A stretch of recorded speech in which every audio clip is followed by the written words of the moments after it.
Van 9 muertos por el Monster Truck. El piloto niega haber chupado.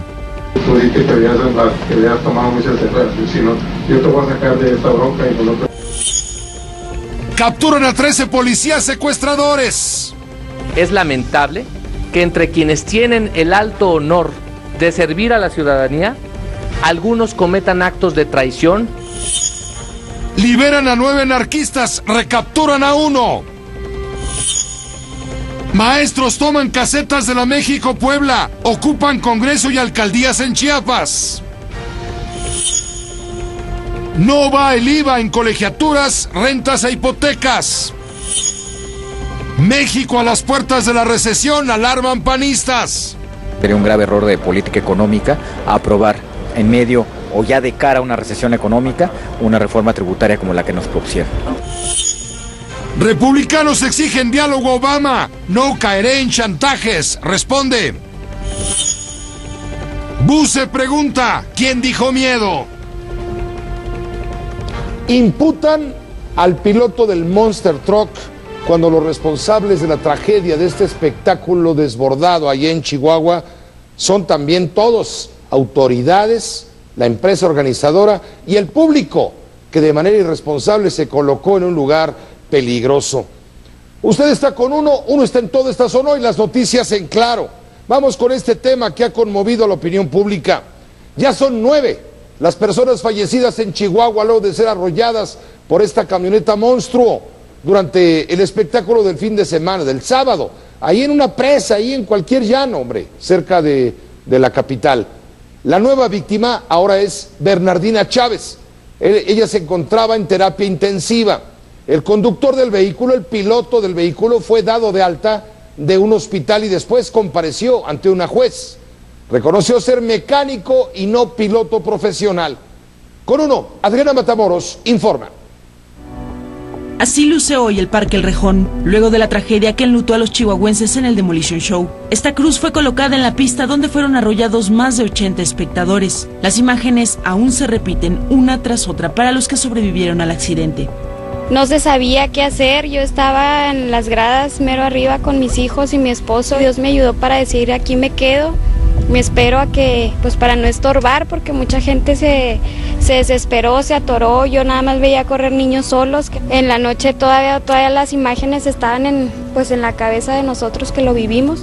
A unos metros del Rejón fue instalado un altar permanente donde familiares y amigos depositan flores y veladoras. En tanto, esta tarde declaró ante una juez el chofer de la Monster Truck que ocasionó el accidente. Francisco Velázquez, de 52 años, se presentó con un collarín y vistiendo uniforme amarillo de los internos del Cerezo Estatal. El hombre dijo ser mecánico de profesión y no piloto. Confesó que el dueño del show, a quien identificó como Elliot Castillo, le pidió decir que había cambiado la rutina del espectáculo y que estaba ebrio. Marqué, le dije que estaba detenido, me dijo, yo dije que la rutina no era esa. Le dije, ¿cómo no es la rutina? Es la rutina de todo el tiempo. Ahora dijo, tú dijiste que habías tomado muchas cervezas. Yo, si no tomaba, dije, yo no tomé ni una cerveza. Te voy a decir que tomé, yo te voy a sacar de esta bronca y no. Velázquez, quien está acusado de homicidio, lesiones y daños, todos en grado imprudencial, insistió en que siempre hace la misma rutina. La rutina de mi troca es todo el tiempo es la misma rutina. Aquí, donde quiera que hago yo así. Todo el tiempo brinca para un lado, se da la vuelta y brinca para el otro. Funcionarios del ayuntamiento aseguraron que miembros de la administración municipal, en especial de Protección Civil, ya fueron citados a declarar en calidad de testigos y a fin de esclarecer los hechos. Mientras tanto, los sepelios de las víctimas continúan. Con sonidos de trompetas y tambores fueron despedidos José Ángel Renova Piña, de 12 años, y su papá, Héctor Renova Ortiz. José Ángel se acababa de graduar de la secundaria y sus compañeros de la banda de guerra estuvieron ahí para despedirlo, lo mismo que sus compañeros del pentatlón. Con uno, Adriana Matamoros. Y con uno, Carlos González, nuevamente, él es vocero de la Fiscalía del Estado de Chihuahua. Carlos, muy buenas noches otra vez. Muy buenas noches, señor Cárdenas, y buenas noches, por supuesto, a todo su auditorio. Gracias, Carlos, por estar con uno. ¿Cómo va este tema de la Fiscalía, las indagatorias, las declaraciones del piloto Francisco Velázquez Samaniego? Es decir, ¿están saliendo a la luz cuestiones muy delicadas y solamente hay un detenido cuando opinamos, salvo la mejor opinión, Carlos, de ustedes y de la justicia, desde luego, hay otros muchos responsables. Sí, por supuesto. Miren, en principio, José, le comentaría que en estos momentos se está aún celebrando la audiencia de vinculación a proceso.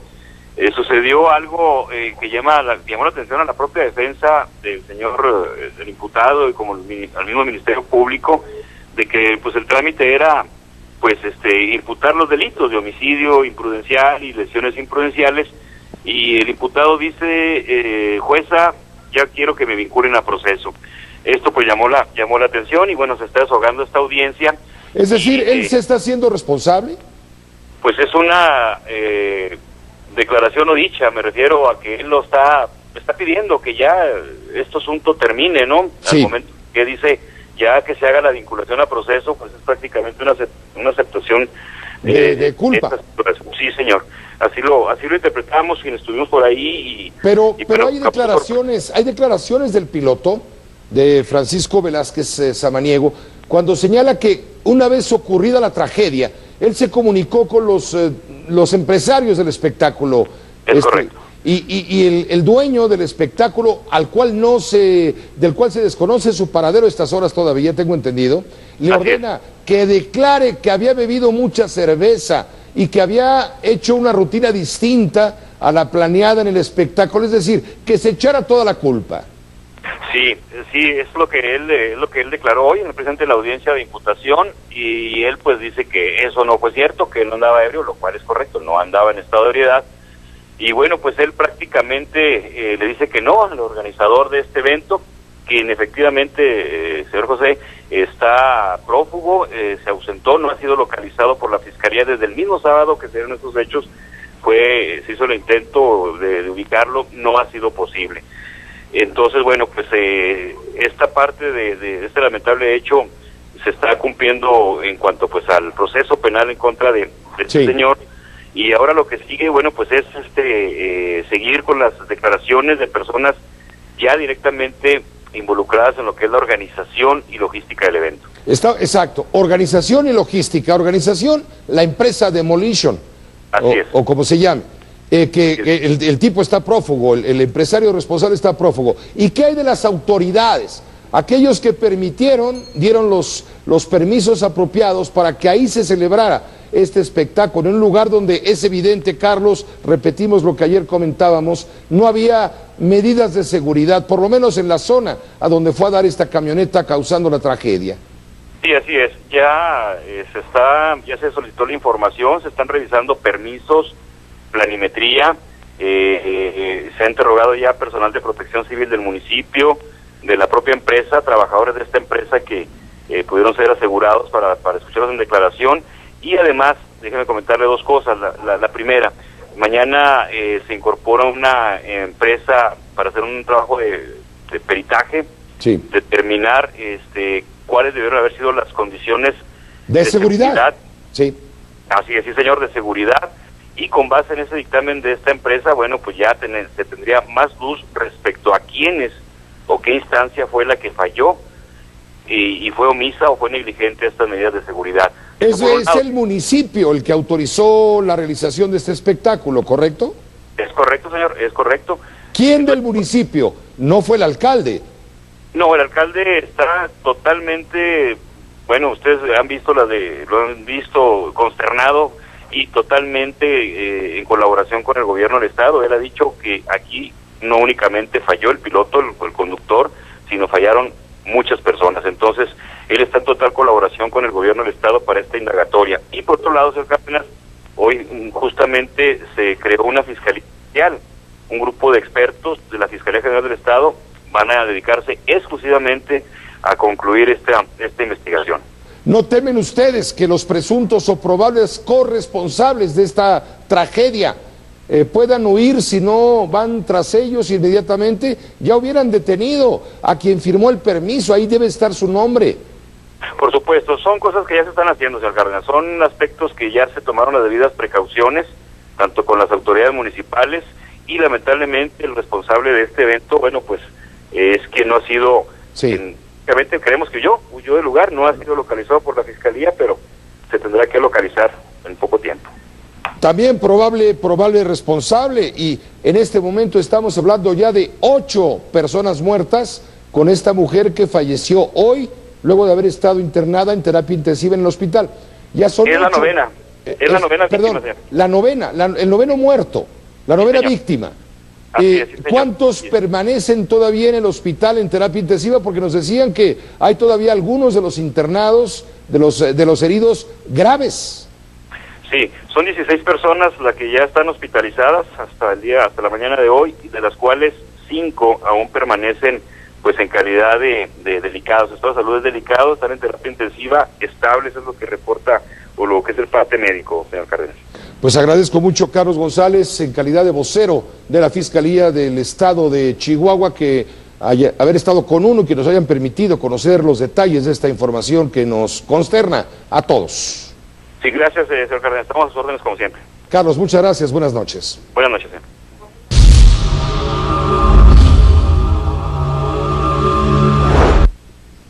Este martes, la Policía Federal detuvo una banda de 18 probables secuestradores y homicidas, de los cuales 13 eran policías de la propia corporación, de la Policía Federal. El grupo criminal operaba en Acapulco, Guerrero. Está relacionado con 7 homicidios y 4 secuestros. En los 4 secuestros, 2 de las víctimas fueron ejecutadas. Además, están acusados de delitos contra la salud, delincuencia organizada, portación de uso de armas exclusivas de las Fuerzas Armadas. Los policías federales, los 13, podrían enfrentar una pena de hasta 70 años de prisión cada uno, por cada uno de los secuestros cometidos. El uso eficaz y oportuno de la información de inteligencia generó condiciones para que en las operaciones realizadas por la Policía Federal no se produjera un solo disparo. El vocero del Consejo Nacional de Seguridad y subsecretario de Normatividad de Medios, Eduardo Sánchez, se pronunció también por no tolerar bajo circunstancia alguna los actos de corrupción cometidos por estos servidores públicos. Las instituciones, dijo el vocero de Seguridad, no son un refugio de complicidades y por ello caerá todo el peso de la ley sobre estos traidores, les llamó. Es lamentable que entre quienes tienen el alto honor de servir a la ciudadanía, algunos cometan actos de traición en agravio de los ciudadanos a quienes juraron proteger. El peso de la ley caerá con todo su rigor contra todo aquel servidor público que traicione la confianza de la ciudadanía.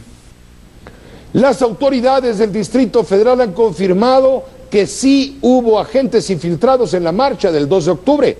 Se trata de elementos de la Policía de Investigación, quienes no portaban ningún tipo de distintivo policíaco. El procurador de justicia del DF, Rodolfo Ríos Garza, asegura que los agentes de dicha dependencia generalmente visten de civil, siempre y cuando el tipo de operativo lo permita. Además dijo, todos los elementos estaban en la coordinación con la Secretaría de Seguridad Pública del DF. La Policía de Investigación puede estar y normalmente está vestida de civil, salvo cuando se realiza en ocasiones operativos donde están perfectamente identificados. Hay elementos de la Secretaría de Seguridad Pública y elementos de la Policía de Investigación, normalmente en todos los actos masivos, partidos de fútbol, conciertos, etcétera, donde haya un grupo importante de personas.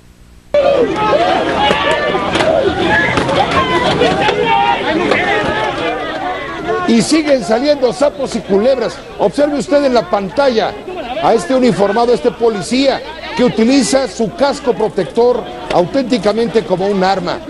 Este sujeto ya fue detenido por abuso de autoridad durante la marcha del miércoles pasado. José Luis García Flores, adscrito a la unidad de Granaderos Oriente, usó este casco para golpear a varios manifestantes afuera de la estación del Metro Hidalgo. El video de la agresión hizo eco en las redes sociales inmediatamente, encendió como la pólvora. La denuncia llegó a la Secretaría de Seguridad Pública del Gobierno del DF. La dependencia suspendió de su cargo a este oficial. José Luis García Flores fue puesto a disposición de la Fiscalía de Investigación para los servidores públicos. Esta madrugada fueron liberados 8 de los detenidos por los disturbios del 2 de octubre tras pagar una fianza de 130,000 pesos cada uno. Se trata de 6 hombres y 2 mujeres, todos acusados de ataques a la paz pública. Otro de los capturados, quien también pagó la fianza, no pudo salir del reclusorio Oriente debido a una orden de reaprehensión por el delito de falsedad en declaración. Se trata de Jorge Mario González, alias el Chompiras, quien de acuerdo con las autoridades se cambió la identidad al momento de rendir su declaración ministerial. En la Ciudad de México, una mujer y su hijo fueron baleados en una cafetería Starbucks. Esto en la colonia Nuevo Oriental Coapa, al sur del Distrito Federal, sobre la avenida División del Norte. Esto ocurrió a la medianoche, cuando 3 hombres armados asaltaban a los clientes del Starbucks. La mujer fue identificada como Silvia Verónica Lau. Es una empresaria de 51 años de edad, quien murió en el lugar. Su hijo de 24 años recibió 3 disparos y fue trasladado a la Clínica 32 del Seguro Social. El estado de salud se mantiene reservado. Sin embargo, se ha revelado que cuenta con antecedentes penales. Los responsables de este atraco huyeron, aunque la Procuraduría del DF le sigue el rastro gracias al video de seguridad tomado en el lugar. Hay personas en el interior de la cafetería. Llegan 3 personas a robar a todos los comensales. Forcejean en el interior de la cafetería. En este forcejeo se dirigen a la salida y es donde vienen, todavía hay disparos al interior y donde afuera de esta cafetería es donde pierde la vida.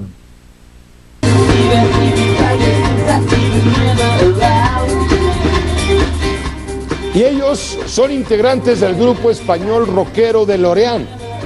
Llegaron a la Ciudad de México el 3 de octubre, apenas el jueves, para participar en un festival de música electrónica. Vienen del País Vasco, terminaron siendo víctimas de un secuestro virtual.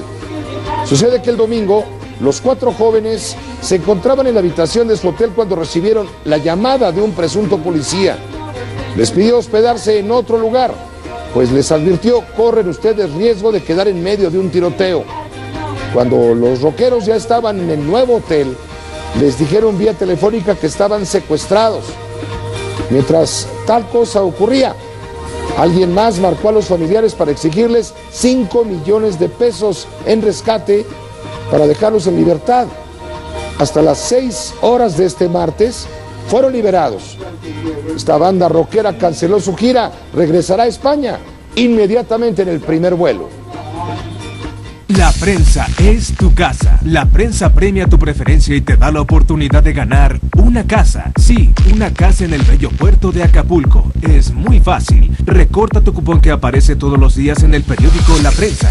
Llena tu planilla y canjeala por un boleto para participar y ganar. La prensa es tu casa.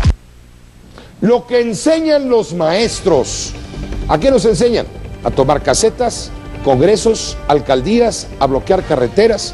La protesta no ha terminado, advierten los integrantes de la coordinadora.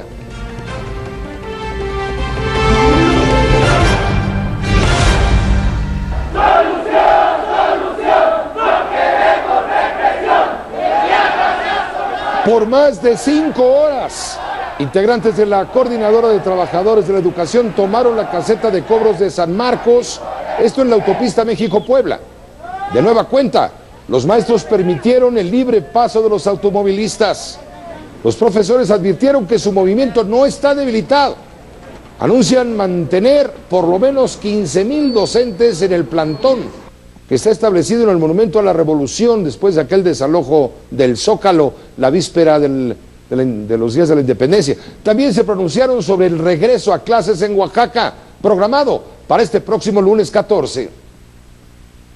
Sabemos que no se puede recuperar en su totalidad los días perdidos. Quien quedó a cargo de resguardo y seguridad de los compañeros al regreso de las clases es el Ejecutivo Estatal, y esperemos que en esta ocasión sea responsable y no sea acaparado por esos personajes que quieren a toda costa querer confrontar a este movimiento con la ciudadanía y con los padres de familia. Sí, pero ya de salida le prenden un cerillo al mantel. Pues ya lo sacaron de la fiesta a la ciudad, ya se van de regreso y le dan una quemadita ahí con el asunto de las casetas. Ya van para Oaxaca. En Chiapas, los padres de familia se unieron a las protestas de la disidencia magisterial, en rechazo, claro, a la reforma educativa. Hoy estos maestros tomaron las sedes de las alcaldías en varios puntos del estado e impidieron el acceso de los trabajadores. Con uno, Benjamín Alfaro, corresponsal en Chiapas, informa.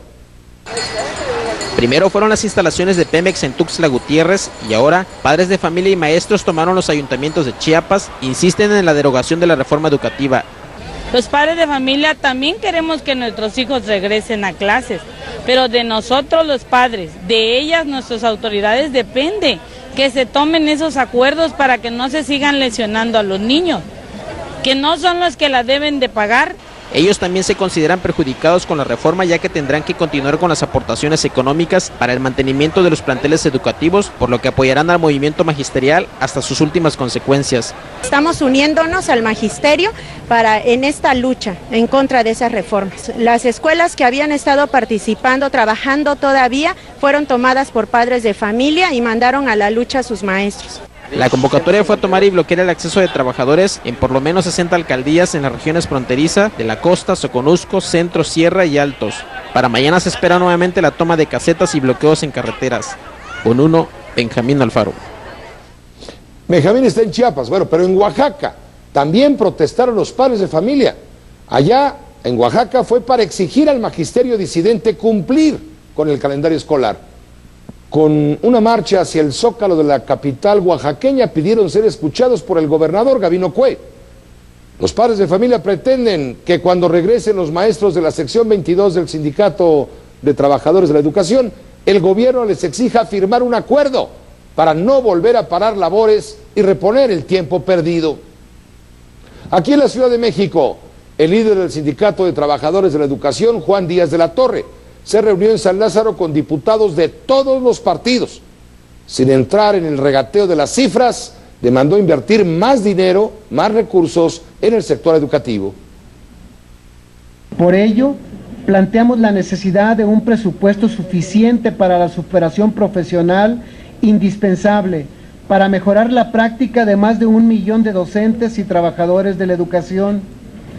El país no puede seguir destinando menos de 400 pesos anuales para la formación continua de sus maestros. Pero no solo en México los maestros hacen marchas, exigen mejoras salariales o se enfrentan y chocan con la policía. Mire usted esto, en Río de Janeiro, en Brasil y en Sao Paulo también, la ciudad más importante industrialmente hablando, una marcha en apoyo a docentes terminó con decenas de heridos y detenidos. Con uno, Patricia de la Barra, corresponsal de Radio Cooperativa de Chile en Brasil, nos informa. 20 personas heridas, 13 detenidos y cuantiosos daños al patrimonio público y privado fue el saldo dejado por las nuevas manifestaciones populares que se registraron ayer en Río de Janeiro y San Pablo, donde más de 25.000 personas salieron a la calle. Las nuevas protestas fueron convocadas por estudiantes y populares en apoyo a la huelga de los profesores y de los bancarios, que han sido objeto de una fuerte represión por parte de las autoridades de gobierno. Los profesores del estado de Río de Janeiro están en huelga desde agosto y los bancarios hace 19 días. En Río de Janeiro, unas 15.000 personas, según los cálculos de la policía militar, desfilaron por las calles céntricas, reclamando por aumento salarial y mejores condiciones de trabajo para los educadores. Pero lo que era una marcha pacífica terminó en un violento enfrentamiento entre grupos de enmascarados que se denominan Black Bloc y la tropa de choque de la policía militar, que utilizó nuevamente balas de goma, bombas lacrimógenas y spray de pimienta para alejar a la multitud que intentó invadir la Cámara Municipal y la Asamblea Legislativa de esa ciudad. Grupos de manifestantes más exaltados destruyeron agencias bancarias, depredaron predios públicos y luego se enfrentaron contra la policía militar. 7 personas debieron ser socorridas y conducidas a hospitales próximos, mientras que 7 manifestantes fueron detenidos por agredir a elementos de la policía. Los enfrentamientos entre la policía y los estudiantes que piden más y mejor educación y la renuncia del gobernador de Río se registran casi a diario en Río de Janeiro.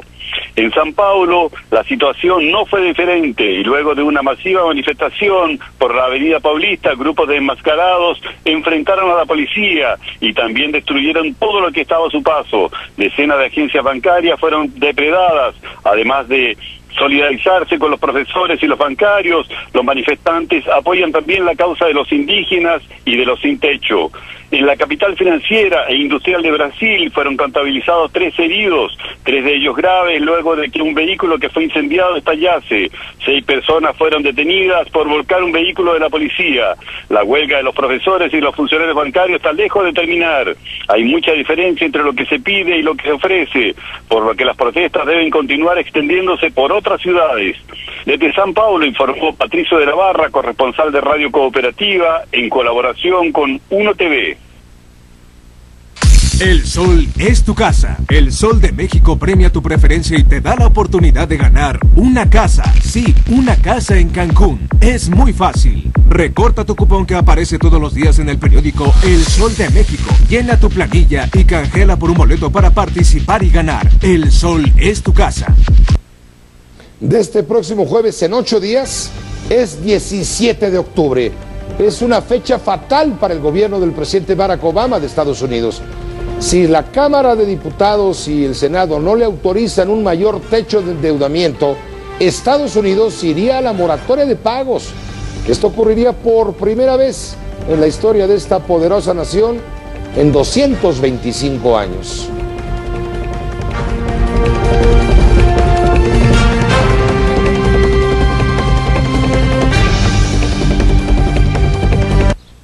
El mexicano está sacando por el campeonato y será su primer torneo de Grand Slam y es un ace.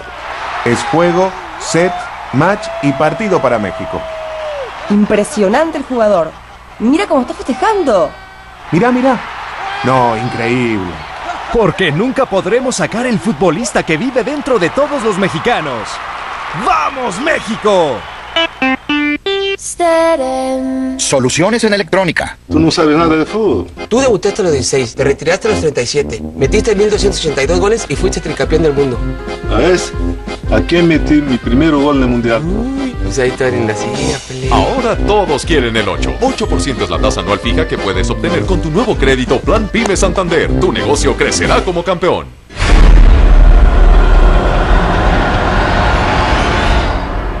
Desde las profundidades del océano en los tiempos de la prehistoria, Papalote Museo del Niño trae para ti al más grande depredador del océano.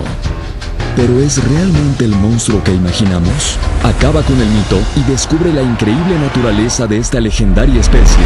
No te pierdas El Gran Tiburón Blanco, solo en la megapantalla IMAX ADO de Papalote, Museo del Niño. Cuando se tiene un espíritu de hierro, caí en las garras de la droga. Los obstáculos no existen. Vivir como una persona plenamente normal. Lucha por tus sueños y demuestra que no hay poder en la tierra que te detenga. La mayor de las victorias. Jueves y viernes, 8:30 de la noche. Hay de muchos tamaños, materiales y formas. Cada uno de estos objetos tiene una historia sorprendente. Descubre todos los secretos que hay detrás de su fabricación. Ve más allá de tu curiosidad. ¿Sabías que? Jueves 5:30 de la tarde por 52MX.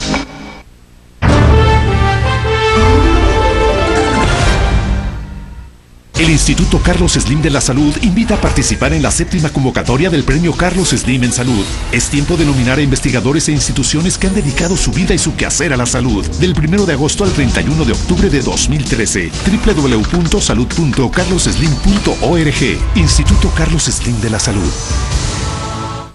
Hoy se cumplieron 8 días de la parálisis administrativa en el gobierno de los Estados Unidos.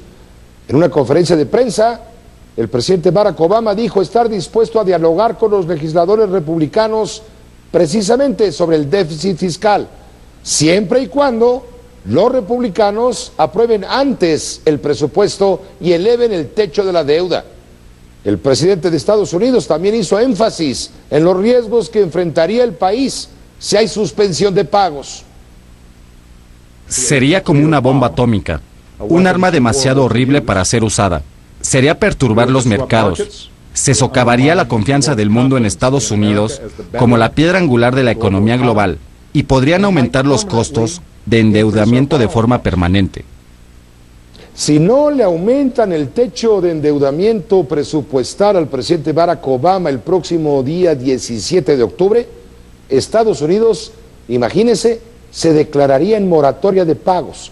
por primera vez, ya lo comentamos hace un momento, en 225 años. Y esto sí sería de efectos con pronóstico reservado desde el punto de vista de los mercados internacionales financieros. En medio de la crisis presupuestal que está padeciendo el gobierno de Barack Obama, miles de personas realizaron un plantón en las inmediaciones del Congreso para demandar una reforma migratoria integral y el fin de las deportaciones de migrantes indocumentados. Más de un centenar de manifestantes fueron detenidos, entre ellos 6 legisladores. Los Tigres del Norte, Lila Downs, Olga Tañón, estuvieron ahí, apoyaron el movimiento con un concierto en el Paseo Nacional, esta gigantesca explanada que une al Congreso y a la Casa Blanca. La presidenta de Argentina, Cristina Fernández, está fuera de peligro. La operación a la que fue sometida para retirarle un coágulo de sangre en el cerebro fue todo un éxito y ahora lo único que falta es reposo, por lo menos un mes. Los problemas de salud de la mandataria argentina se dan 20 días antes de unas reñidas elecciones legislativas allá en su país, en Argentina. Sandra Tarros pone esta y otras noticias del mundo en claro. Esta mañana fue operada con éxito la presidenta de Argentina, Cristina Fernández de Kirchner. Los médicos le quitaron un hematoma de la cabeza que le fue detectado el pasado sábado. Decenas de simpatizantes de la mandataria se congregaron en el exterior de la clínica para escuchar el primer informe médico y desearle una pronta recuperación. La operación ha sido satisfactoria. La presidenta de la Nación ya está en su habitación. Fue detenido el capitán del barco que se hundió la semana pasada cerca de la isla italiana de Lampedusa. Khaled Ben Salam, de origen tunecino, está acusado de homicidio múltiple. La cifra de muertos por el naufragio se elevó hoy a 287, pero entre los restos del barco podría haber todavía más de 100 cadáveres. En Bangladesh, al menos 9 personas murieron y 50 resultaron heridas en un incendio que se registró en una fábrica de ropa de Dhaka, la capital del país. El fuego inició en la sección de tejido por causas aún desconocidas. Este es el más reciente accidente industrial en la nación asiática. En abril, más de 1000 personas fallecieron al derrumbarse la fábrica en la que trabajaban. La Organización para la Prohibición de las Armas Químicas envió a Siria a un segundo equipo de inspectores para acelerar la destrucción del armamento químico que posee la nación árabe. El régimen sirio podría tener en su poder 1000 toneladas de armas de destrucción masiva, por lo que su control, transporte y destrucción podrían tardar hasta un año. La Real Academia Sueca de Ciencias otorgó el Premio Nobel de Física 2013 al belga François Englert y al británico Peter Higgs por la teoría del bosón de Higgs. Los científicos confirmaron el año pasado la existencia de la llamada partícula de Dios, encargada de brindar masa a la materia. Su hallazgo es uno de los más importantes en los últimos 50 años. Con uno, Sandra Tar. Mientras tanto, esto en el mundo. En México, la Feria Internacional del Libro no será suspendida. Sí habrá presencia de stands en el Zócalo de la ciudad, una vez que se tengan las condiciones para instalar las carpas de las principales editoriales participantes. Así lo confirma el gobierno del DF. Esta es la primera vez en 12 años que la Feria Internacional del Libro se pospone, pues debido a los huracanes Ingrid y Manuel, el Zócalo se ha convertido en un macrocentro de acopio y no hay fecha para retirarlo. Vamos siempre a tomar las decisiones con toda responsabilidad. No hay una suspensión indefinida. Ya estamos trabajando y en breve estará la FIL. En el Zócalo va a estar. Hablando del DF, los daños generados por la supuesta restauración al monumento conocido como el Caballito son irreversibles. El Instituto Nacional de Antropología e Historia nunca otorgó el permiso para realizar este proceso de restauración. Expertos del INAH van a hacer hasta lo imposible por recuperar la imagen original de la estatua de Carlos IV. Con uno, Héctor Gordoa informa. Estas imágenes muestran el daño causado a la escultura ecuestre de Carlos IV, mejor conocida como el Caballito. Un dictamen presentado por el Instituto Nacional de Antropología e Historia determinó que el uso de ácido nítrico le causó un daño irreversible. Se encontró, ustedes lo están viendo, un bidón con ácido nítrico al 60% in situ en uno de los andamios. Al utilizar el ácido nítrico en concentraciones tan elevadas, se eliminó de manera irreversible tanto la pátina que protegía la superficie como una cantidad de metal de la aleación del bronce, poniendo en riesgo la integridad de la escultura. El INAH informó que directivos del fideicomiso del centro histórico intentaron cubrir el error cuando el daño ya estaba hecho, e incluso cuestionó la capacidad del restaurador. El fideicomiso del centro histórico de la Ciudad de México del gobierno del Distrito Federal pretendió tardíamente obtener una autorización para los trabajos ya iniciados sin autorización. No se presentó cédula profesional de restaurador responsable. No cuenta con un currículum completo del responsable de los trabajos. El Instituto Nacional de Antropología e Historia presentará una denuncia ante la PGR, aunque aseguró que el daño patrimonial y cultural es incalculable. La estimación de los daños ocasionados al monumento histórico por la intervención realizada por el señor Arturo Javier Marina Otón, presuntamente contratado por funcionarios del Centro Histórico de la Ciudad de México en septiembre de 2013, asciende a 1.415.723 pesos. De encontrar culpable al responsable, la ley solo contempla una multa de 50,000 pesos y la restitución del daño. El INAH supervisará los trabajos para tratar de recuperar la escultura del arquitecto Manuel Tolsá, que data de 1796. Con uno, Héctor Gordoa. La prensa es tu casa. La prensa premia tu preferencia y te da la oportunidad de ganar una casa. Sí, una casa en el bello puerto de Acapulco. Es muy fácil. Recorta tu cupón que aparece todos los días en el periódico La Prensa.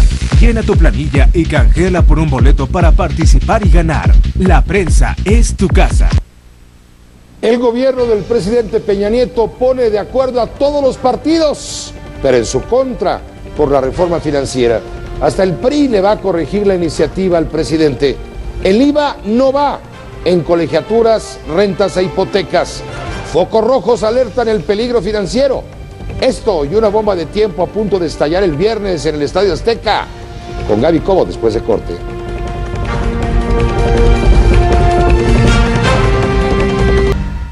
Le informaré que la reconstrucción de los caminos afectados por el paso de los huracanes, principalmente Manuel en Guerrero, va a costar más de 3,000 millones de pesos. Así lo informa el subsecretario de Infraestructura de la Secretaría de Comunicaciones y Transportes. Raúl Murrieta es el subsecretario. Asegura que estos recursos van a ser una mezcla de inversión estatal y municipal, aunque el gobierno federal también va a aportar una suma considerable para juntar estos 3,000 y pico de millones. Por eso no es todo, eso no es todo. Además de los daños ocasionados por la lluvia, ahora el frío es la nueva amenaza. Para esta temporada se esperan 50 frentes fríos. Hasta el momento van 4, nos faltan 46, y el último mantiene potencial de lluvias en el Valle de México y también en el sur de la República Mexicana. En Veracruz, la emergencia por las lluvias, ahí en este caso por Ingrid, no termina. Además de todo lo material, las personas perdieron sus empleos, no tienen recursos para subsistir. Hoy la Cruz Roja Mexicana envió 1,200 despensas, artículos de limpieza y cobijas a las comunidades más apartadas. Con uno, Rubén Rojas, enviado especial, informa. Es el norte de Veracruz, justo en el vértice que realiza el río Pánuco y el Tamesí en las comunidades de la Huasteca. Aquí no solo perdieron todo, Ingrid y Manuel también les quitó la manera de subsistir. Muy mal porque la vez, como nosotros trabajamos en el campo, pues se vino el agua, pues ya no pudimos a trabajar, limpiando pues soya y maíz así, y como se vino la lluvia ya no pudimos a trabajar. El día de hoy estamos haciendo entrega de 1,200 despensas, 600 kits de limpieza, 600 cobertores y 600 decenas de atún y agua embotellada. La población beneficiada son 600 familias de 4 personas, que esto equivale a 2,400 personas. Norma Lidia vive a la orilla del río con 3 hijos que alimentar y un marido sin empleo. La ayuda humanitaria de Cruz Roja significó un respiro. No hay trabajo, no hay pescado, está muy subida la laguna y no hay pescado, nada de pescado. ¿Ustedes se dedican a eso? Sí comemos de la pesca. ¿Y ahora qué? No, pues no hay ni para comer ya. No sale. ¿Y qué hacen para los niños? ¿Cómo los hacen? Pues ahí les damos atolito. Aquí todos cuentan la misma historia. Nunca habían vivido lluvias tan intensas. No, llovió muchísimo, como pocos años. Nos ahogaban, los animales se ahogaron, puercos, gallinas y una que otras bestias. No hay pesca, no hay fornal, no hay nada. A pesar de que la ayuda humanitaria ha llegado a esta zona de la Huasteca, en este caso veracruzana, al norte en el río Pánuco, esta solamente es temporal, pues los habitantes de estas zonas afirman que servirá para un par de semanas, por lo que la emergencia aún no concluye. La pesca era la principal actividad de las comunidades de Las Flores, Alcipuedes, Miradores, Chapacoa y La Pimienta. El azote de la lluvia solo aceleró la debacle económica, pues la aparición del pez pleco, aquí conocido como pez diablo, ha terminado con las especies endémicas de la región. Porque llegó este parásito, este pez diablo que acabó con... ¿Qué demostrar? ¿Qué hace este pez? Se come las crías, la hueva de los demás peces, de la tilapia y de eso, de lo que nos sustentamos. La ayuda humanitaria tiene que viajar por lanchas para ser distribuida a todas las comunidades, por lo que literalmente los habitantes dependen del buen clima, incluso para recibirla. Con uno, Rubén Rojas. Si le digo, después de las tragedias, después de que pasa la emergencia de las tragedias, es cuando comienza lo peor.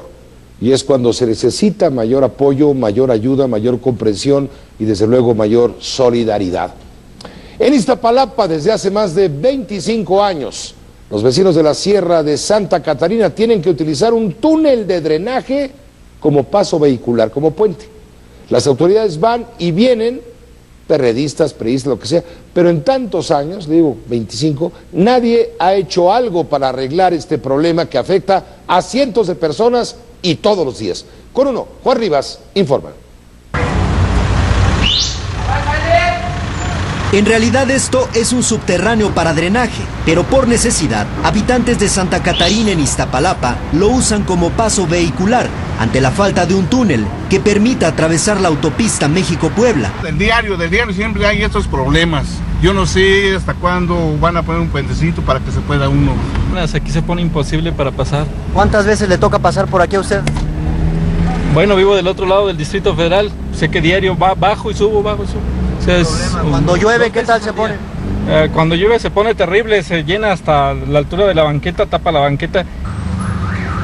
Aquí es necesaria la presencia de voluntarios que agilicen la vialidad todo el día. La de Redilas no pasa, ¿no?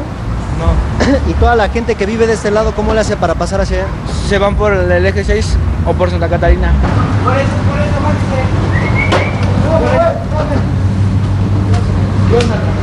Ya, así lo vais. Don Anselmo relata que esto ha sido durante más de 25 años. A diario cruzan mínimo 2 o 3 veces. Y el problema es no solo aquí para la colonia, sino para 200,000 habitantes que estamos aquí en la Sierra de Santa Catarina, que solo contamos con este paso vehicular.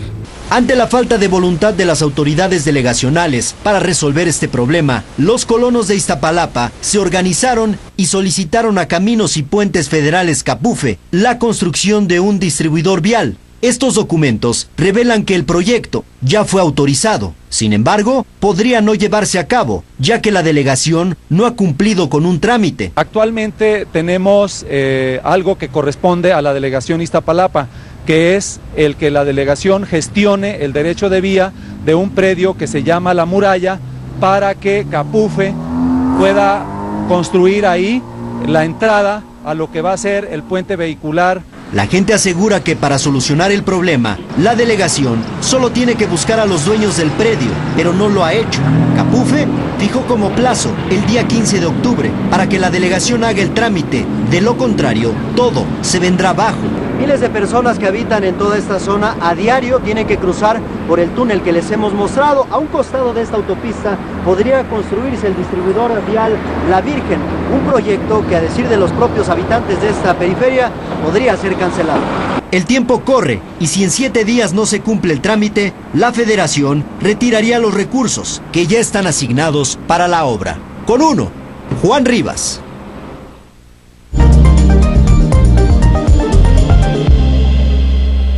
El dólar libre se impuso ante el peso mexicano y cerró al alza este martes. Se vendió hasta en 13 pesos con 40 centavos y se compró en un mínimo de 12 pesos con 69 centavos. La Bolsa Mexicana de Valores sigue afectada por los problemas financieros de Estados Unidos y cerró la jornada con una baja de 1.32%. El índice de precios y cotizaciones descendió a 39.916.84 unidades.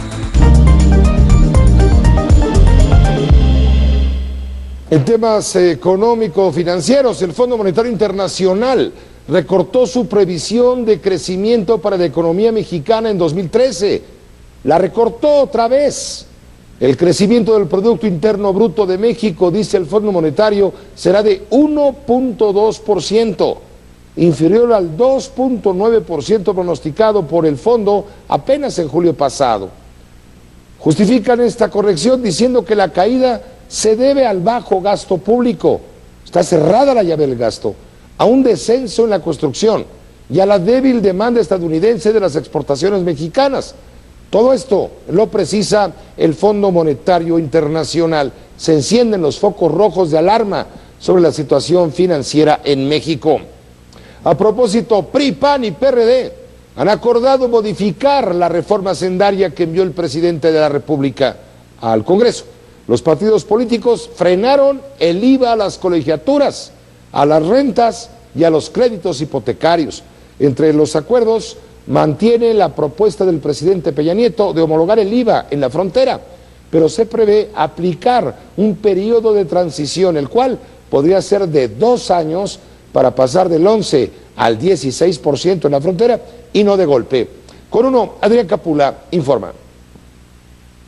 A escasos 12 días de que vence el plazo para la aprobación de la Ley de Ingresos del 2014, los diputados priistas salieron a atajar los amagos y advertencias de la oposición. Pero de ninguna manera a Cámara de Diputados la presionará un grupo de interés para actuar a favor suyo. Revelaron que desde hace varios días las fuerzas políticas representadas en San Lázaro lograron un acuerdo para corregir y procesar la reforma fiscal. De tal manera que nadie en este momento podría salir a decir de que son ellos quienes unilateralmente están llevando a cabo estas correcciones.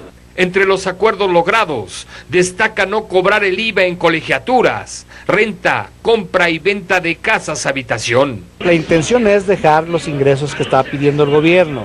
Hay que ver qué ajustes se van a hacer, ¿verdad? Esa ingeniería es la más complicada y la más fina al final. Pero los panistas siguen con ganas de pelear. Reiteraron que todavía hay una serie de propuestas nocivas y no van a ser cómplices del atraco a la clase media. Que nos parecen lesivas, que nos parecen intrusivas, que nos parecen recesivas y todo aquello que termine con IVA. Los perredistas, por su parte, rechazaron las afirmaciones de la cúpula empresarial respecto a que ya se suavizó la propuesta de reforma hacendaria. Que esa parte no les toca y que es una falta de respeto al Congreso que anden anunciando ellos, además de manera apresurada y queriendo agandallar los tiempos. Con todo, los diputados aceptaron que ya se hicieron los ajustes necesarios. Sin embargo, se conserva el espíritu de una reforma social y hacendaria. Con uno, Adrián Capula. Precisamente sobre la reforma hacendaria también habló el senador del PAN, Ernesto Cordero. Él fue secretario de Hacienda, sabe el tema. El país, dijo Cordero, está a punto de caer en una recesión económica y por ello sería un error subir los impuestos en este momento. Así lo dijo Cordero. Yo creo que no debemos hacerla sufrir de más y hay que retirar la reforma hacendaria tributaria, que es la que se está planteando. Yo creo que sería un grave error de política económica aprobar en medio o ya de cara a una recesión económica una reforma tributaria como la que nos propusieron.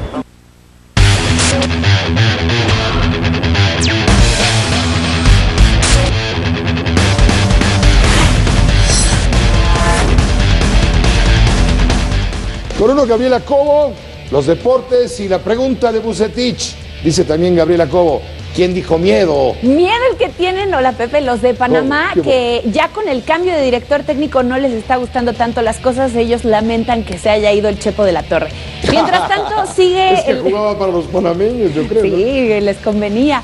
Sigue la concentración en el centro de alto rendimiento. Víctor Manuel Vucetich dice que ya tiene prácticamente definidos a los 23 que se van a estar enfrentando a Panamá. No dijo nombres todavía. Los va a dar a conocer el jueves. Con uno, Alfredo Bush informa.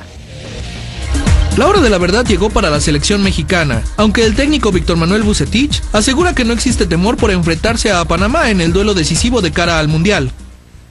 En una sola, acuérdate que Judas nada más tuvo miedo, o sea, no, perdón, yo creo que, perdón, pero yo creo que no, por eso dije, nomás tuvo miedo, ¿verdad? No, tuvo miedo, o sea, por eso. Entonces, creo que en ese sentido, creo que nosotros estamos muy ocupados, muy comprometidos, estamos muy bien.